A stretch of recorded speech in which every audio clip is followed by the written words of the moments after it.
প্রেম মানে কি শুধু ভালোবাসা? না, এই প্রেমের গল্পে অপেক্ষা করে মৃত্যু। কারণ এই প্রেমের শেষ চুমুটা হয় শেষ কামড়।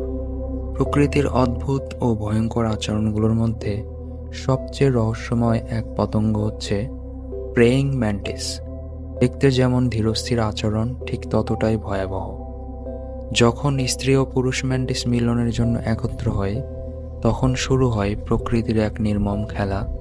যৌন মিলনের সময় কিংবা ঠিক পরে স্ত্রী ম্যান্টিস পুরুষ সঙ্গীকে আক্রমণ করে বসে এবং তাকেই খেয়ে ফেলে। এমন আচরণকে বলে সেক্সুয়াল ক্যানিব্যালিজম। কেন এমন করে? কারণ গর্ভধারণের পর স্ত্রী ম্যান্টিসের দরকার হয় প্রচুর পুষ্টি, ডিম তৈরির জন্য, আর সবচেয়ে সহজ পুষ্টির উৎস তার সামনে দাঁড়িয়ে থাকা পুরুষ সঙ্গী। গবেষণায় দেখা গেছে যে যেসব স্ত্রী ম্যান্টিস সঙ্গীকে খেয়ে ফেলে তারা অনেক বেশি ডিম দেয় এবং সেগুলো হয় আরও স্বাস্থ্যবান। এমনকি আশ্চর্য হলেও সত্য, যদি স্ত্রীটি পুরুষের মাথা খেয়ে ফেলে তবুও প্রজনন বন্ধ হয় না। কারণ পুরুষ ম্যান্টিসের স্নায়ুতন্ত্র এমনভাবে গঠিত যা মাথা ছাড়াও কিছু সময় কাজ চালিয়ে যেতে পারে।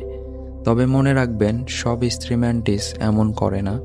খাদ্যের অভাবে পরিবেশগত চাপ এই আচরণকে আরও বেশি বাড়িয়ে তোলে। প্রকৃতি যেমন সুন্দর তেমনি ভয়ঙ্কর। এই ধরনের আরও অদ্ভুত তথ্য জানতে ভিডিওটি লাইক দিন, শেয়ার করুন আর অবশ্যই সাবস্ক্রাইব করুন।